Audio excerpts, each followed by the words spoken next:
Hello and welcome to Worst Quality Crab, a podcast of Asian American recipes and stories from best quality hearts. I'm your host, Freesia Lee. Joining me as always is my husband, Sam, our producer. Hello. And on this episode, we have a very special guest, so much so that I will let Sam introduce her. Yeah, the guest this episode is actually my sister, Angela. She's my older sister by 5 years and my only sibling.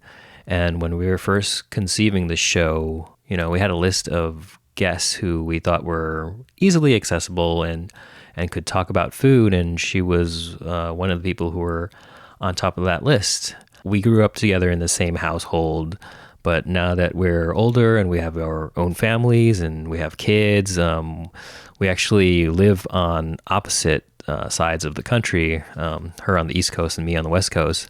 And then we get together at most once or twice a year on family trips or something. And we don't necessarily have, deep conversations otherwise. So this was kind of a way for me to connect with my sister and ask about, family history, I guess. Angela, you listened to our first episode, ahead of release. And what was so interesting was Sam said some things about growing up and about his childhood and how he experienced things. And you remember them completely different because you're older. Right. Yeah. We're 5 years apart, as Sam said. And so, yeah, when I was listening to that podcast, it was cool. I'm yeah, that's great. I remember the dish that he talked about. And then he said something because mostly my mom worked out of the home. I was kind of a latchkey kid. I'm wait a minute, what? I had this existential moment. I was listening to it by myself. I was looking around, what? What is he talking about? My mom, in my memory, has always been the typical stay-at-home homemaker, housewife, whatever you want to call it. And I just literally was what does he say? Why would he say that? And for 15 seconds, my mind was whirling. And then finally it dawned on me, I guess there was a period of time where she worked at a family friend's dry cleaner, and it was outside the home, but it was because I had already moved out. Well, not moved out. I was in college, so I was living away from home. And that just was not part of my formative, I guess, memory of family life or my mom or even Sam, how he was kind of came home to an empty house, because that never happened to me. I think what's interesting about that for me from an outside perspective is even when he said that when we were recording, I was oh, I have heard this to be true about your mom, that she worked outside the home. But everything that I know about her from the last 18 years, being, much older and retired and grandkids and all those things, is just the complete homemaker narrative. So for him to be oh, there was a time when I was a latchkey kid and I had to cook for myself and make the things that I want. I was wait, what? It didn't even make sense to me. I guess for listeners, all two of you that are maybe curious, we did a separate episode with Margosito about a dish we coincidentally both kind of had a version of growing up called, and it was beef and peas and rice. And that's a different episode if you want to listen to it. But even when I was writing about it and talking about it on the show, I was my memory was kind of getting fuzzy about it too, because I kind of assumed that you were there, but as I was thinking about it, I was oh, maybe she wasn't really there all the time when my mom would make that dish.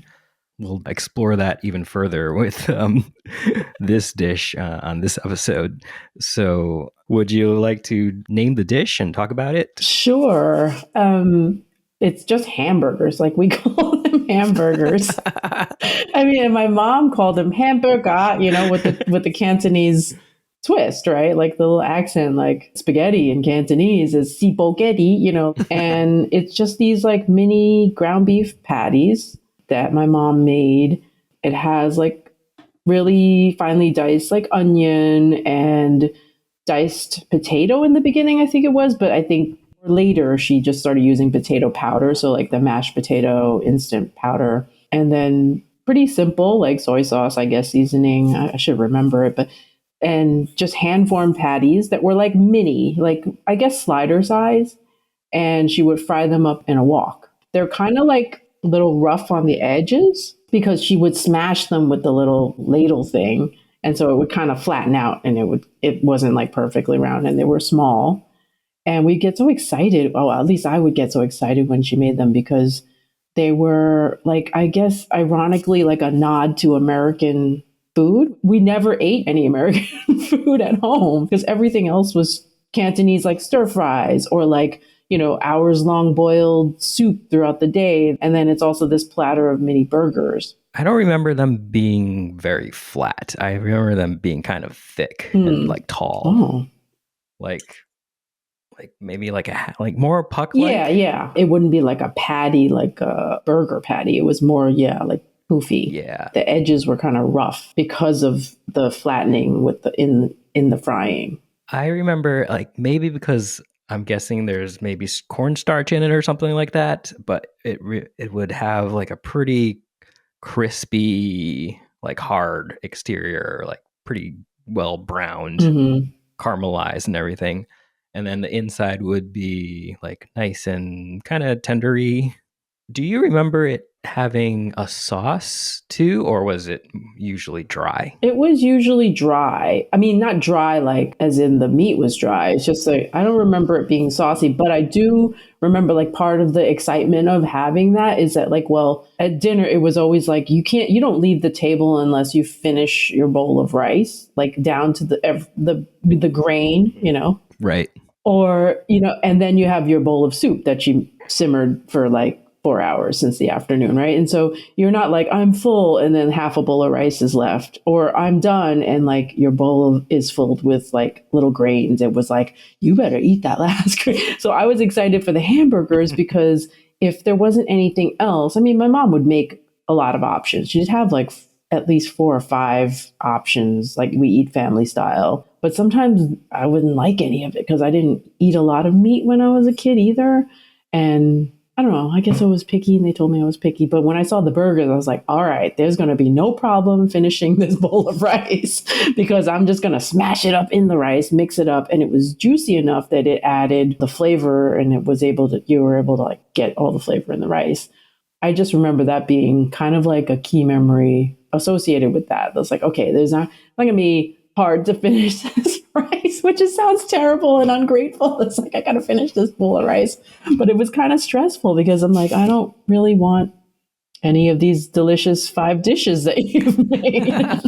There was definitely a sense of stress and anxiety during dinner time too, because every night we'd kind of go through the same sort of song and dance where like, oh no, I don't know if there's anything you would eat. Everyone's going to get kind of frustrated if like, because they want you to be full and eat something and like, have sustenance, but they're not going to go out of their way to make you something else. They're just going to serve you whatever mom made. And as the younger brother who, I don't know if I was just naturally more of a pushover or just was more into whatever was put in front of me, but part of me always felt like a nervousness for you and then for me. I just didn't want to have this kind of stress during dinner time. Interesting. So like, yeah, any dish that like everyone could agree on would be like, oh, this is a good dinner. Yeah, no. Good choice. I mean, at the time I felt it too, probably because I was just like more back talky. Maybe you just were like, oh, please no drama. So you were just quieter, but I don't, it's not that you're a pushover or anything, but you were just like, I will not be contributing to this drama. So I will be not, so I see that those dynamics can occur like in families and, with my own kids too. And definitely as like the primary cook now in my own family, like feeling that pressure of like, oh gosh, like, am I making something that everybody's going to eat or like have sustenance? Like I got to feed these guys. But also I think, I don't know if my mom felt this. I definitely feel a lot more kinship to her now when I'm trying to come up with the menu of like, okay, what's happening tonight? And I can't believe my mom did this for like 30 years.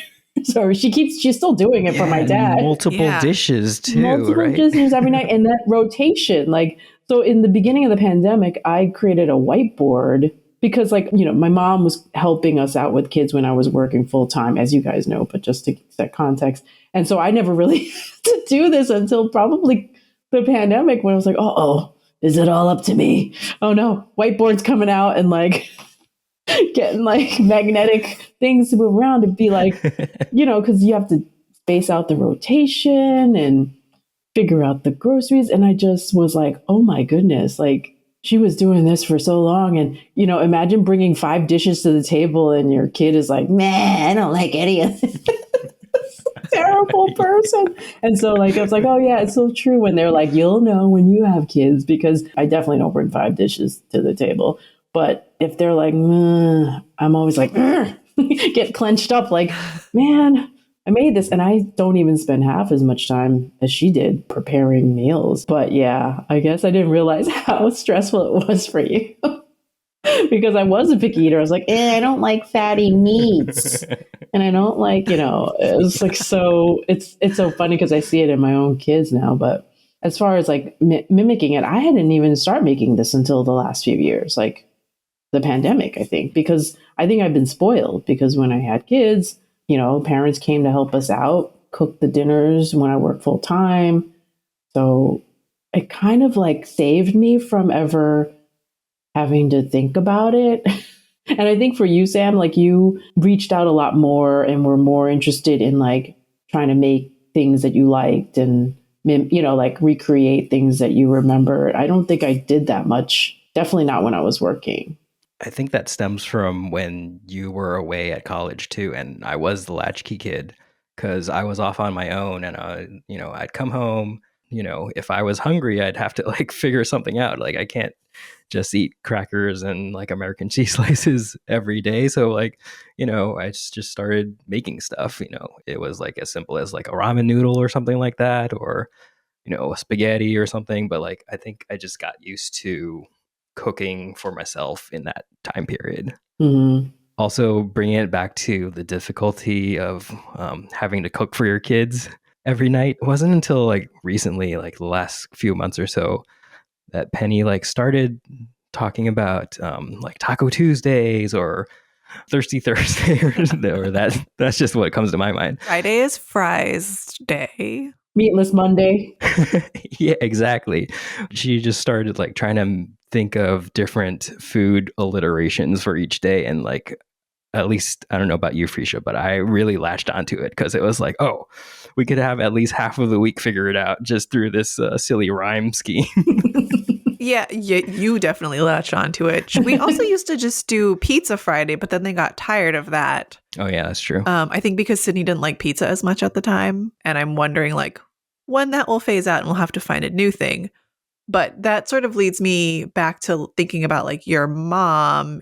I guess 2 questions. Like, one, do you think she was cooking for your tastes ever? Like, do you think she was ever considering what you guys liked when she was cooking?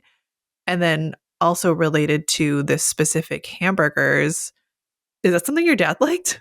Like, it seems not in his vein. Yeah, I don't think that was for him. He was like, what is this? I don't even, you know what, now that I think about it, I don't know that I've seen him eat them. Is that terrible?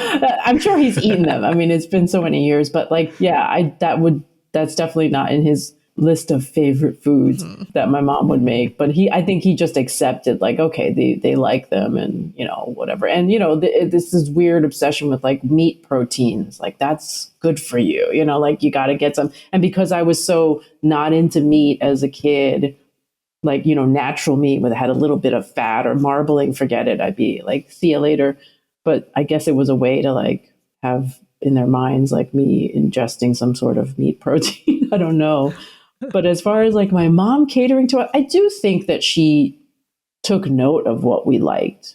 But I mean, you know what though, Sam, like I do remember she would sometimes fry an egg for me.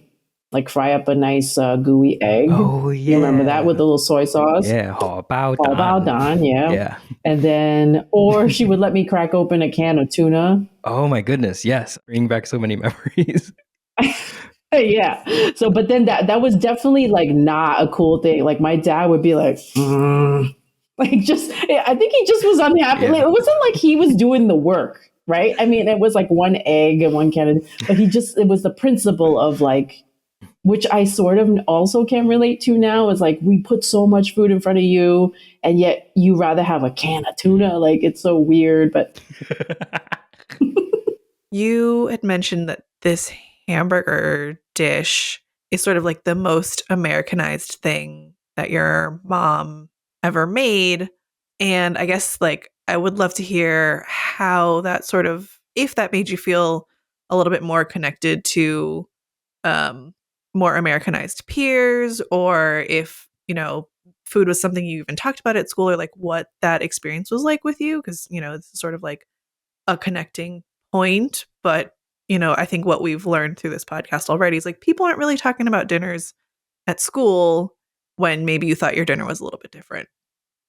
yeah, definitely. I mean, I think when I was young, yeah, we weren't really talking too much about it, but I was the only Asian person in all of my whole elementary school. So like kindergarten through sixth grade, there was like no other non-Black or Hispanic person besides myself in the whole school. So, and then people would have their ideas of Chinese food. So they'd be like, what do you eat at home? You eat Chinese food, And I'm like, yep. But then the Chinese food that they were aware of and familiar with was not what my mom cooked. So it was like people were more familiar with like Chinese takeout, which was definitely not like, I mean, besides the idea of stir fry, it's not anything that my mom would make or is familiar with. So any of those classics, like I didn't even know what egg foo young was like until I was like 30 years old because I never ordered Chinese takeout or like moo goo gai pan, like all those. I mean, I know those are like American, they're that specific dish is like American created.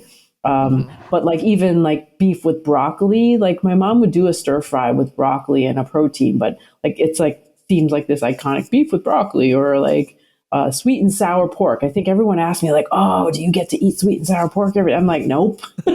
So could not relate to any of the, even if they knew what Chinese food was, their idea of Chinese food was not what I was getting at home.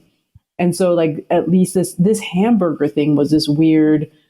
I don't think I talked about it, but maybe it just in my own mind, it made me feel more connected. Like, hamburgers. I know what those are. Like, I eat those. Yep. Burgers. Totally get it. Like, so that was the only like thing I could think like that people wouldn't recognize. Like, even if I explained to them the Chinese food that I ate, it was not something that they would be able to relate to or even like conceive of what that is. Like, definitely was like the only like point of relating to American culture as far as food was concerned. When I think about my family and my mom's generation and all of her cousins born in the 50s and kind of growing up in that time, hearing about the hamburger patties kind of reminds me of like meatloaf, and how that was kind of like a big like Americana type of thing. And I wonder if she sort of somehow somewhere picked up like, what is a meatloaf technique? And then made it her own. Instead of breadcrumbs, it was like potato. Yeah, I feel like dried potato flakes is probably somewhat of a regular thing in a meatloaf. It's not out of the question that you would put that in there. Also, it just occurred to me that she makes fish patties like from scratch. So it's like, she puts it in a ball and then like smashes it into the wok when she fries it. Mm-hmm. Yeah. But for me, I think recently when I've just started making it, because I never really made it, like I said, like Sam, I think you were much more like, hey, I made this dish that, mom used to make. I'd be like, wow, that's impressive.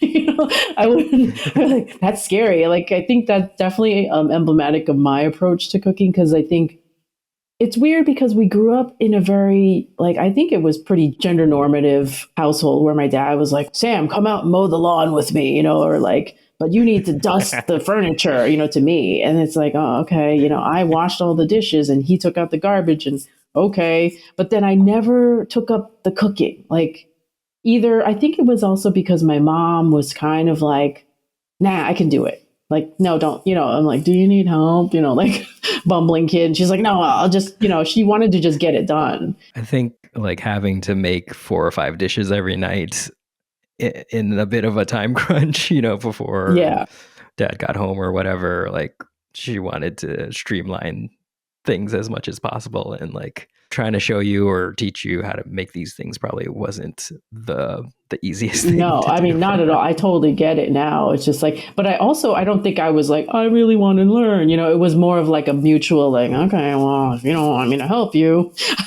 I can just continue listening to my music over here until dinner's ready. And she's just like, I gotta get it done. I think you were like naturally more rebellious too, because like our dad was like, oh, you should be doing this. Like, you should be learning how to cook. And then like the more he kind of like ground you down for that, the more you were like, maybe I don't have to do this. Maybe I don't want to do this. Like, Once you start questioning, like, well, why should I? When someone keeps telling you, Yeah. you should, I'm like, oh, well, why is that?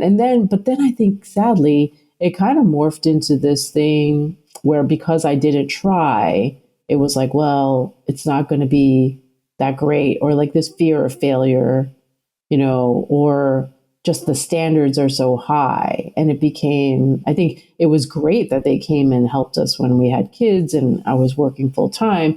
But I think it also in my mind, it made me feel like, well, that's what they do. Like, I don't think I cooked a meal for them until like the last 5 years, maybe not even, maybe like 3 years. I think I would never offer to be like, I'll cook you dinner. Like when you come, it's like always them cooking.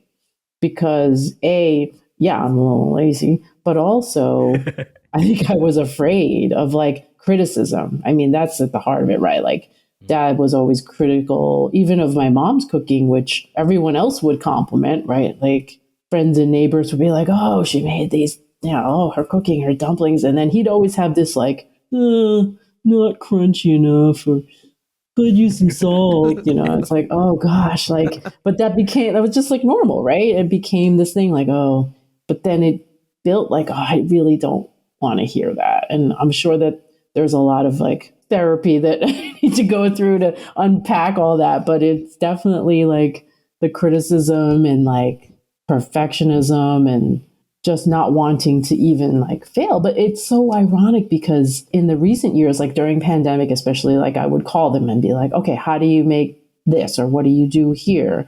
My mom would, of course, like as any like home cook who never wrote anything down, she'd like, I don't know, a little bit, a spoonful. And you're like, what spoon? Is it the big spoon or the small spoon? And she's like, sprinkle some. And then you're like, what does that mean?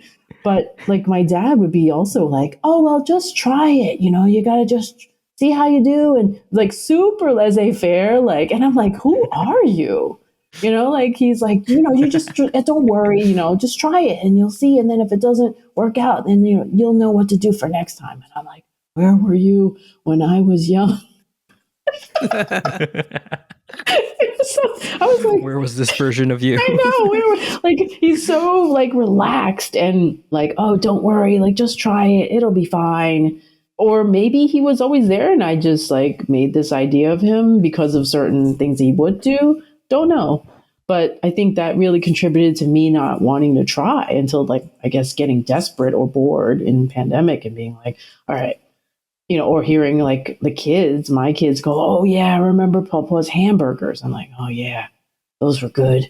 I can confirm that he was definitely high strung about random stuff when we were kids. Totally.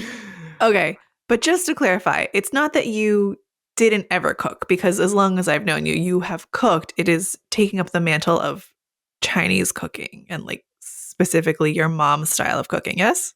That's right. That's absolutely right. Like, yeah, so I do like to cook.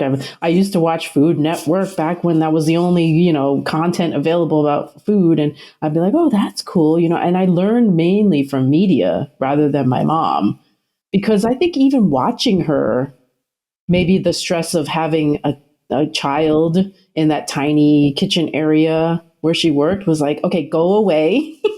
Please don't be near me while I'm chopping this. You're stressing me out. Yeah, my mom hated even people, like the rare times we had company. She wouldn't want to be like chatting while she's cooking. She's like, everybody out.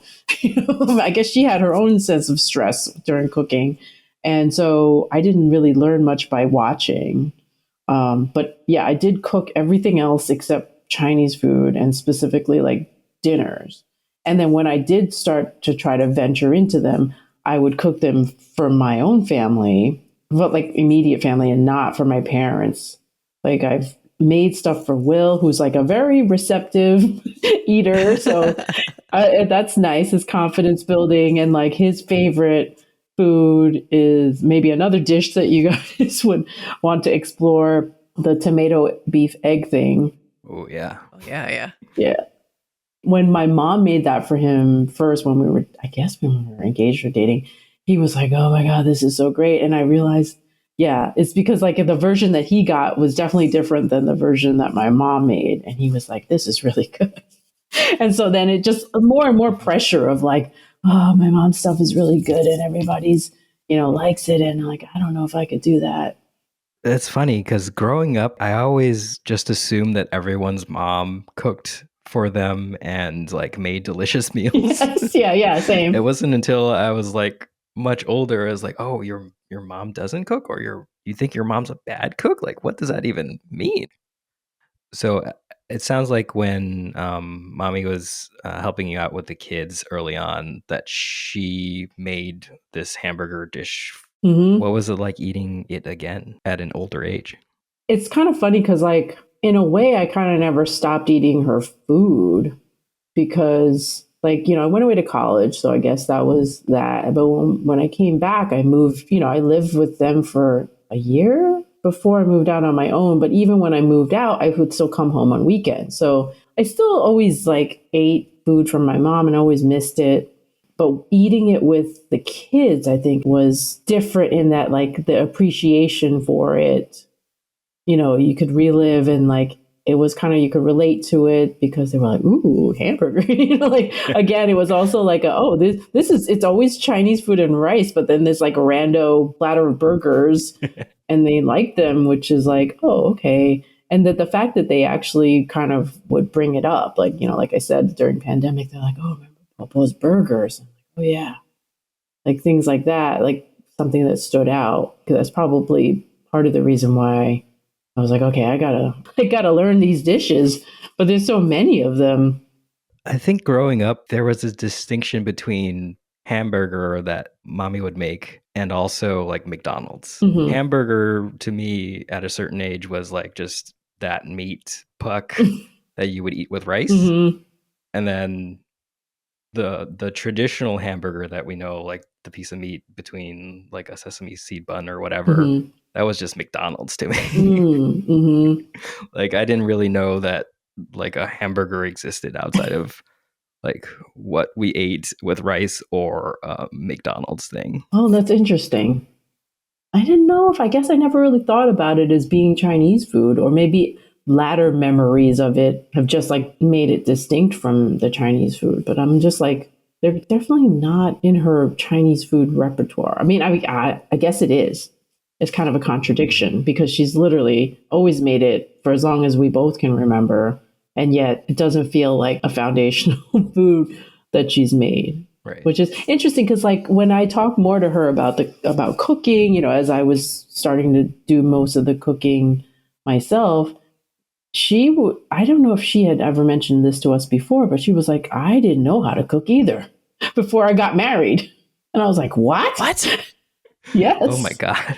So apparently she left home when she was 15 years old. Like, she left her home in mainland China and was sent to Hong Kong to live with an uncle who owned like a factory that made artificial flowers and flower arrangements. 15 years old. I mean, my daughter's 13. I can't imagine in 2 years sending her to a different country.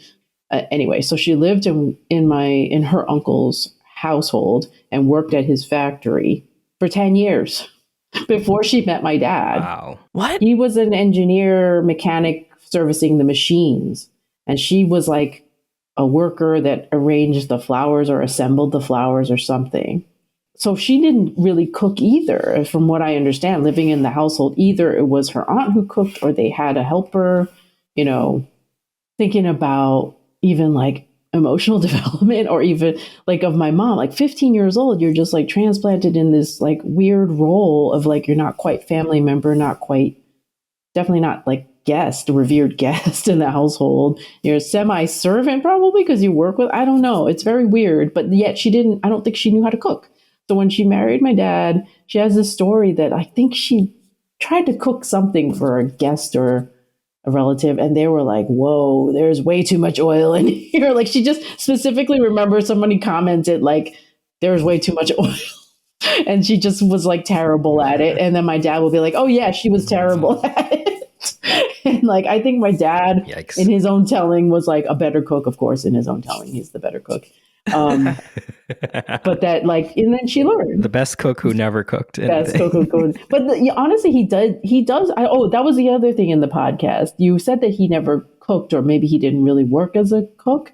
I didn't know that either. We should really ask him. But I think he does know how to cook, to his credit. Like he's made fried rice before, pretty good. I mean, I don't know about cook the way the way mom cooks, like with all those dishes now, but he still like supervises a lot of the activity for better or worse. Yeah, I mean, he always had like, he was very critical, but most of the time the criticisms were like kind of on point. Yeah. Sadly. Yeah. I mean, yeah. He'd always have something to say about like some kind of food or cooking technique, you know? Yeah, for sure. Yeah. So she didn't know how to cook before she was married. And now I'm afraid to cook for her. That's wild. Thinking what I know about your mom and thinking about her in the kitchen, it's wild to imagine that she couldn't cook at some point. Yeah. And also gives me a little bit of hope. Maybe it's not too late for me. It's definitely not too late. I mean, like, well, she got married at 20, I don't even know, 7, something like that. And like, so if you cook for 40 years, I mean, it'll be fine. I don't want to. Eventually. I don't want to cook for 40 years starting I mean, I know. age, but yes. I mean, yeah, I don't know. But it was kind of jarring again, like to like the questioning the assumptions of like, what? You didn't know how to cook until you were like married? Like, but I guess that's where you're forced to do it, except, and then realizing she didn't grow up in such a traditional manner either, because we had this idea, but she lived a very unusual young adulthood. And like, thinking about what she had to deal with as far as like nurturing a kid, like it makes you realize like she didn't know like, oh, I'm going to like train my kid now to do this stuff, because I don't think she probably ever was. Like she didn't have the chance. She was the oldest of 5. And she was just sent to go make some money in Hong Kong, send back some money. It definitely gave me a more of a 3-dimensional idea of my mom, knowing that about her, and just like the cooking and like, yeah, because it feels like a cornerstone of her identity, right? Like she cooked. Totally. She's a homemaker, but that's like, it wasn't always the case, obviously, with any of us. But the other thing I remember, or I can relate to my mom about as far as cooking, is I don't know if you remember this, Sam, like if this was the case when we were growing up, but definitely when she was cooking for my family, like our kids, after like Will and I would come home from work and we'd all settle together and we'd eat. My mom would eat like kind of quickly, and then she'd step away from the table. She'd be like, "I'm done." And then she'd like go around to the kitchen, which is like literally like 3 feet away, and like either be on her iPad or whatever phone, and like check her phone, or just like kind of be on her own, like having soup over there or something. And I like realized that for me, it's like kind of similar, because you spent like hours, or not even for me that many hours, but for her, like preparing this thing, and you're like sick of looking at the food. You're just like, here, people, sustenance, eat, and I'm going to retire here 3 feet away from you. And I just remember thinking like, Mom, don't you want to eat? Are you full? She's like, yeah, I'm full. So I think for me, I'm like, oh, is she just sick of looking at this food, or sick of like, it's less like a relief of like, it's almost like a postpartum. You're like, here you go. I have produced this for you. Please don't ask any more of me. Like, yeah, I think that's probably it. I do remember when growing up that she wouldn't chow down on like whatever meal she just made. I think I remember her saying on several occasions, like, I spent all this time cooking it. Like, I don't really need to spend more time eating it. Like, I'm just done. oh, no. It's kind of amazing and a little bit sad that like you kind of have this idealized vision of someone cooking for the family, like out of love and like learning how to cook because they love cooking or whatever. but it sounds more and more like mommy just learned how to cook out of like survival and like thrown into this role of having to cook for the family and just needing it to be like palatable for so many people. And she just kind of learned out of trial and error. And maybe there's like a bit of love in the process of cooking, but like a lot of it was just like out of the need to like crank this out and make sure everyone was satisfied. Yeah, for sure. I mean, I think ironically, like we talked earlier about like, oh, did she think, what we would like or, cater to the kid? It was actually probably more so for my dad. Like she'd have to cater to his tastes, right? Rather than ours. I mean, like I think it mattered too for the kids because we were just so uncensored, I guess, with our reaction, like, But then for sure, if she didn't make something that he thought was palatable or enjoyed, it was a much more pressure. So I think that's probably where it came from. And she has said that it pretty much like in later years, now that she's like, I guess, over the hump of that. I think people were like, wow, that's so amazing that you cook like fresh, you make soup every night and like all these new dishes. And I think she has made like side comments like, well, he wouldn't settle for anything like, she it's kind of like begrudgingly like, I make fresh food because this guy won't accept anything less, and like recently, when my dad was sick and I was like, he was in the hospital, she would just eat what I made. And I was not making Chinese food every night. So I would check with her like, hey, I'm making like pasta tonight, or I'm going to do curry over whatever. And she'd be like, okay, I'll have some. And she was much more laid back than my dad is still. Like my dad today is just like, ew, no, please make rice from scratch every night. Like no leftover rice. Okay. So we need to boil that fresh, and he'll take 2 dishes and they can be simple-ish, I guess, but no leftover rice unless you're going to do fried rice. That's lunch only. So there's like all these like rules for him. And for dinner, it always had to be rice. You know, the story of like, we brought a rice cooker to Disney World and had made rice in the hotel room because like back in the day, like not recently. Oh my God. Yes. Yeah. Cause he's a fantong, right? Like a rice bucket. Wow. And he can only eat rice and like can't be satisfied with rice and digestive system gets whacked out of it on rice. I'm like, okay. So I think it was more from that than that she got the pressure than us. She's actually probably more of an adventurous eater than he is. She'll be like, oh, I'd like to try. What is that? Like, what do other people eat? Because she's just been in this pigeonhole of like, I got to make this stuff every night. And yeah, maybe like you're right. It's not like, I love doing this. It's just like, this is my role. And like, but hey, I'd love to try that like sushi or curry or whatever, that everybody else is eating. And I was like surprised a little bit, like, and grateful because I'm like, oh, good, she's going to eat like, and sometimes she liked it. She's like, oh, this is an interesting flavor. Like, or this is kind of like, I like this flavor or whatever. And surprising is kind of like a little bit sad too, that like she couldn't like branch out and still hardly can, like if they would never order out or anything. This is so illuminating for me because I just always assumed your mom liked to cook. I just did. And then even so, every time like you guys come visit, my friends will be like, oh, is she going to cook for you? Are you guys going to get homemade meat, whatever. And I'm like, oh no, she has never come here and cooked one time for us. 1, because like she's on vacation and she needs a break. And 2, now I guess like she doesn't actually like to do it. Yeah, I don't know. And now I'm like, oh yeah, no expectation anymore. Because there was a while it was like, maybe she could teach us to make wonton. Like maybe we could get some like dumplings in and like the grandkids could learn whatever. And they're old enough now that maybe. But now under this context, like I hope she never does.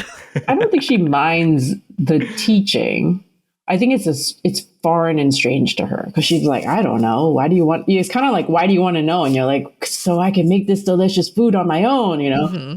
And I think I asked her once. I'm like, when we first started, when we were visiting you guys and we were doing the Airbnb, and it was like, it's got a kitchen. Should we get some veggies and cook? And she's like, meh. And I don't know if she was being modest Or yeah, she just didn't want to do it. Or sometimes also, and I can relate to this, she's like, I don't have all my equipment. Like I'm not ready. Like I don't Yeah. know how to use this stuff. So it's a little bit of both. Like, yeah, it's kind of hard.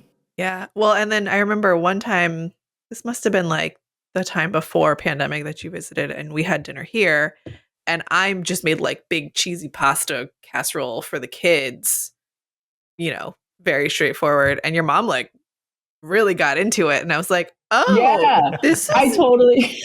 not what I was I could have made more, could have done this another time. Like, oh, cool, I'm into it, but just very out of the blue as far as I was concerned.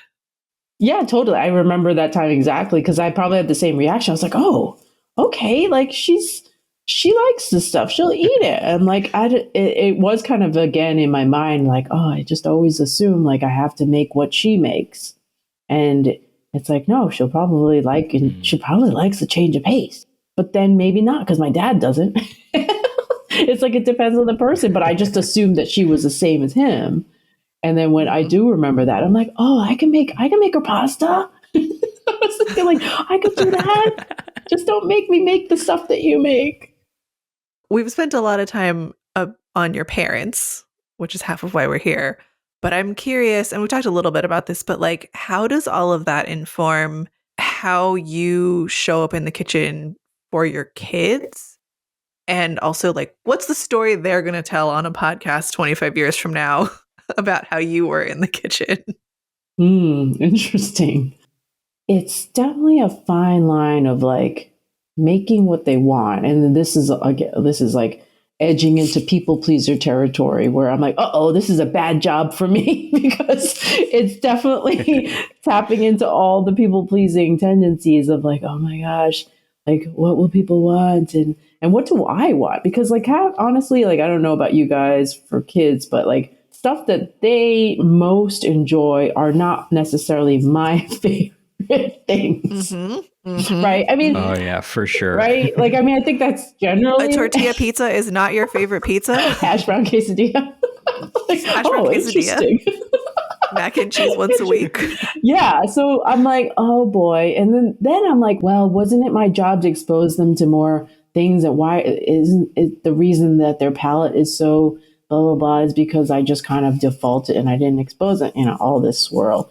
But yeah, there's definitely a lot of that baggage for me at least, like cooking. It's like, oh God, what's gonna work? And in the beginning of the pandemic, I broke out the whiteboard and I was literally planning out 2 weeks in advance because it just helped me stay sane of like, okay, what's happening? And I joke with my friend too about like how triggering sometimes what's for dinner is, like just a question, like the kid like, what's for dinner? You're like, you're like, yeah, I mean, dinner's what's for dinner. You'll eat what I make. And like, it definitely is like, it evokes this whole like, oh gosh, like what am I gonna make? And like the judgment of it. And I actually leaned into it during that whiteboard phase because I was like, you know what? You guys have all these comments and questions. Like, why don't you just rate it?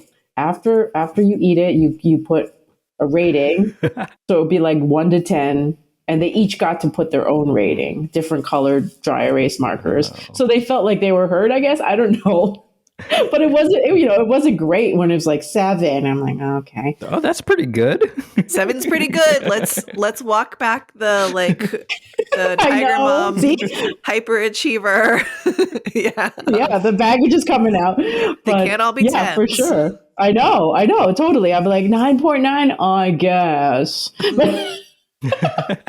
But it was like, so they would do, I took pictures of every week and I actually have them somewhere. Ooh. Because I wanted to remember, like, what are the things I came up with that I need to like keep in rotation that were good. It was like occupational hazard too, like data gathering of like what worked and what am I going to trot out again? Like what were 9s that I should, re-rotate.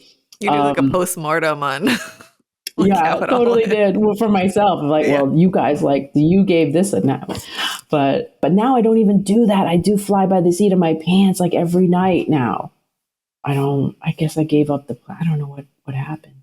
I'm just trying to be spontaneous now. And it's for sure like leaning into if I don't try, then I can't fail. Isn't that terrible? With my mom's food, like that's basically what I used to do. And now it's more, I don't even cook that Chinese food that much anymore in general, just because I think it is still this remnant of like comparison or me personally feeling like, oh, it's not what my mom would do. Like I do 2 dishes now, 3 at most. It's like a vegetable and a protein. But like, so then that in itself is like, I'm not good enough. I only do 2. Have you made them this burger dish?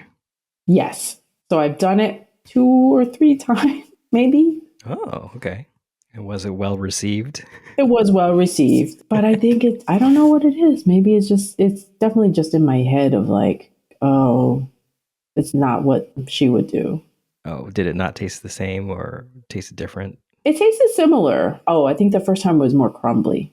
So there's like a ratio of like egg and potato and onion, right? So like my mom puts a quarter onion in and I'm like, and it's so funny because like the amount of meat that she says she uses is so much less than I use and have found that we need. Like she's like, I only use half a pound. I'm like, how do you get, was I smaller and just remember more? Because I'm like, we only use half a pound of ground meat. Like Ollie will eat half a pound on his own. Like he'll just be, so I'm like, okay, we're going to have to double the recipe here.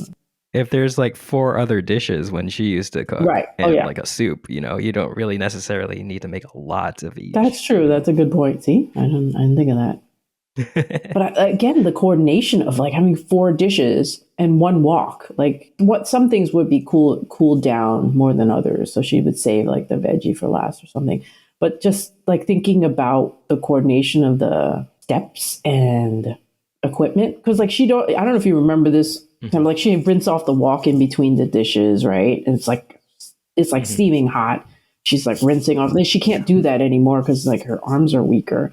But I remember she'd just like bring it to the sink, rinse that off, then wipe it down, do the next thing. And I'm like, that's a lot of work. But it does make you think about like for when I have to do that, I think of like I go from like lightest to rich to darkest, like sauciest, right? So I don't have to clean them all. I do, maybe we'll rinse or wipe down, but I'm like, well, let's cook the veggie first because that's like just oil and veg. And then I'll just start using the other stuff. But I'm like, talk about, again, the mental labor of like slotting in all the things you're going to cook and then the prep. And that's funny you bring this up because I feel like for me cooking now, part of the dish being successful is like how little I have to clean of a pan at the end.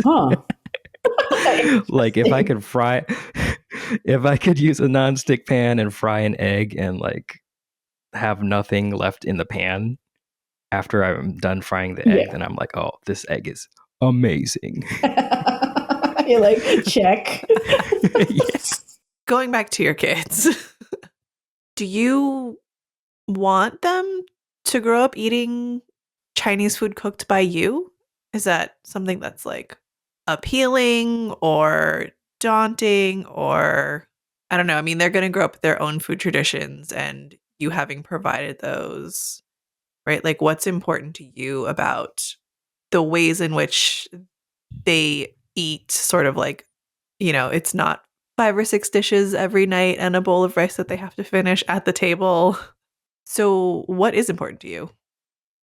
Well, I think I'm grateful that they actually got to experience my mom's cooking like with regularity, like as a just normal everyday occurrence in a weeknight. I think it does make me sad that like that's not going to be reproduced. Like I just don't see myself doing that. And I think there's still definitely like baggage for me of like, well, like she's made all these soups. I don't know how to make any of her soups. I should learn, but it feels so daunting. Like there's so much that I don't know how to make that she makes, that it's like that channel like Made with Lao, like the Cantonese cooking channel. I'm like, oh my God, this is amazing. Like I wish I did that for them, but thank God you're doing it, sir. Thank you for your service. Like I've literally written that to him because it's like such a documentation of like the culture, and like I wish that could be somehow done for my mom, but I want the kids to remember and have good memories of when I did cook it, but I don't know if I'm expecting them, like my contributions in the kitchen, to be like seared in their memory for like Chinese food. Probably not. Yeah, I guess I'm curious, like, I don't think we've ever really held out any sort of hope or even idea of getting anywhere near what she did for dinners every night. And I don't know, Sam, you can answer this, but I don't even know that we want to. And like, not as a knock against your mom or your family or in any way, but it just feels like that is not conducive to like a productive family night for us.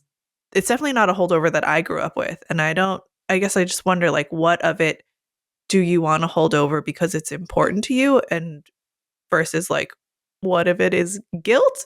I think even though I'm nostalgic for my mom's cooking, there is also the other side of like witnessing her kind of be stressed out every night about making these massive dinners too.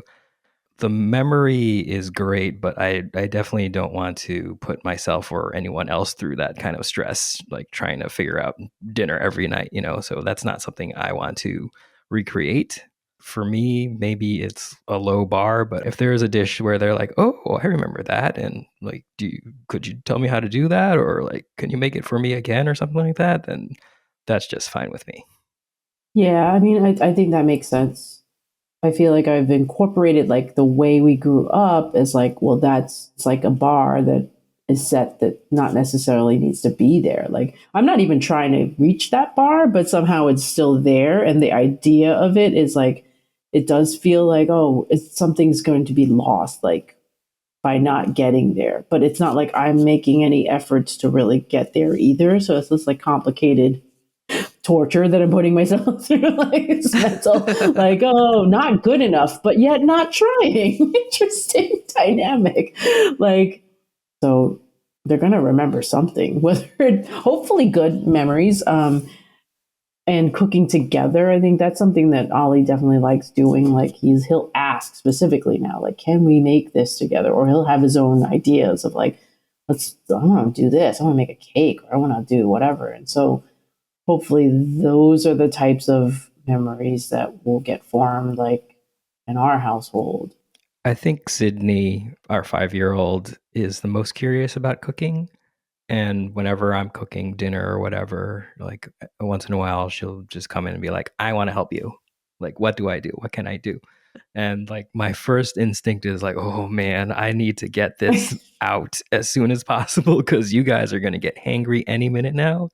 And like, I need to like very consciously stop myself from being like mommy and being like, no, go away. I need to finish this. Like I need to just be like, okay, well, if you want to check this out, then like, let's do it. Like pull up a chair and let's do it. Like it's maybe just taking a breath and taking a minute to, show these things. You could start, planting that seed of like, oh, cooking with family, cooking with my dad, like building those memories that can, I don't know, blossom into other things. Yeah.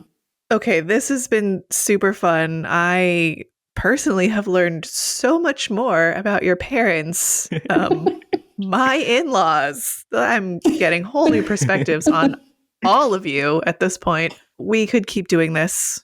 I'm guessing that we're going to do another one with another childhood dish and see what else we can unpack and what other quasi-therapy we can get done in about an hour. But for today, we're going to wrap. So, Angela, thank you so much. I want to try these smash burgers now because honestly, they sound like they could be like trendy $13 a piece smash burger, like it shows up on a food show somewhere. I'm not mad at that. Like in my mind, crispy edges, I'm all for it. Thank you so much for being here. This has been super fun. Any last words from you? Thanks for having me. And it's been fun and therapeutic, cathartic. Please, let's get free therapy again sometime. Totally. Anytime. Thank you so much for being here. For all the listeners at home, if you would like to try these hamburgers, smash burgers, puck burgers, whatever we want to call them, You can find a link to the recipe in the show notes, or you can find us at worstqualitycrab.com or on Instagram at worstqualitycrab. We will be back next time with a new guest, new dish. Till then, thanks so much. Goodbye.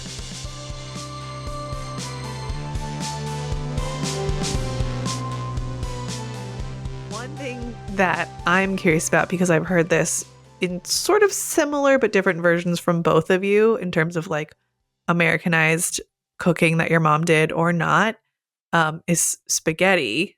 And from my understanding, it was like, make a hot noodle, put a cold sauce on it, call it a day. Is that true? Yeah, pretty much. It was always like Prego mushroom sauce. And then, yeah, just spoon on some sauce, mix it up on the plate, and it's good to go. Sometimes we would like boil a hot dog with the pasta and have a hot dog with the spaghetti. And, we would like sprinkle on some Parmesan cheese on it sometimes. That's funny. That's another one where I'm like, what?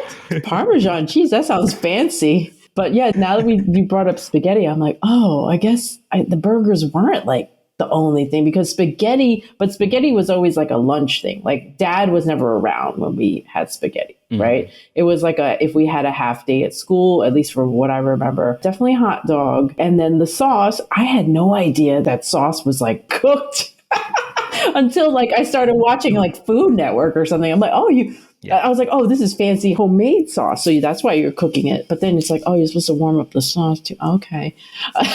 And then now it's like, oh, you make the pot of sauce and then you put the pasta in it. I think I was in college, like we were doing a spaghetti dinner for the dorm or whatever. And it was the first time I was like, wait, what? You're heating up the sauce in a saucepan? What is that? Yeah. Oh, I'm glad that you didn't say like, so then when I poured the jar for the whole dorm, got laughed out of the dorm. I was like, oh, you just spooned the sauce on the hot pasta, right? And everyone was like, what? That's so weird. It's like, what are you talking about? It's pretty efficient, if you ask me. It's efficient, but like, so there are some presentations I've seen out there in the real world where the sauce is just on top of the spaghetti. But then like the way I'm seeing it is like you put the pasta now in the sauce, get it all, absorbed with it, and then you serve it. Both are acceptable. In my experience, and I will say now my household, because Sam used to make the pasta and then sometimes just put the sauce on it, mix it in the bowl and give it to kids. Until I was like, no, we're not going to do that. Because when he did, I was like, wait, why? But like I was your whole dorm, basically. Like, you have to heat this. And I understand, right? It's cooked sauce. It warms it up. I get it. I get it. But also, it does not taste the same, which means it does not taste as good. Oh, really? Yeah. When you warm the sauce up, it like cooks it a little bit more. It brings out a little bit of this like sweetness of the tomatoes. It actually changes the flavor a little bit, which is why I'm like, no, I need the sauce heated because I need this taste sense memory for me from my childhood. I understand that, and also would be just fine eating cold sauce. Yeah, well, so mixed in.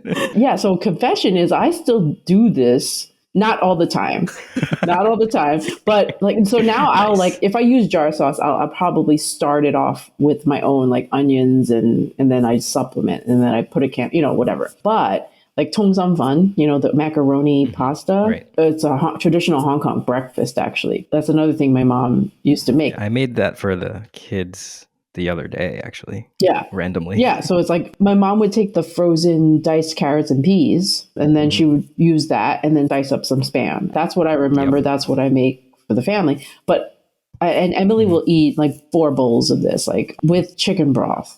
But Ollie doesn't like it. So I'll be like, well, there's a jar of spaghetti sauce in the fridge. And so we just pour that on, mix it up. You're good to go. I'm not warming up like, I guess we could nuke it. Sometimes, though, I've become part of it's going to be cold. Do you want to warm it back up? And he's like, nope. I'm like, okay, then. There you go. You've got pasta and sauce, and she's got pasta and broth. Everyone is happy. Yeah, there was a point where like Sydney was more into soups, and then Penny was like not into the soup because it was too hot. So I do remember offering that option of like, well, if you don't like it in the soup, you could have it dry, or we could put some red sauce on it. Mm. But then you still warm the red sauce in the microwave, and that also will change the flavor. If you say so. It does. I stand by this. Yeah, I had no idea.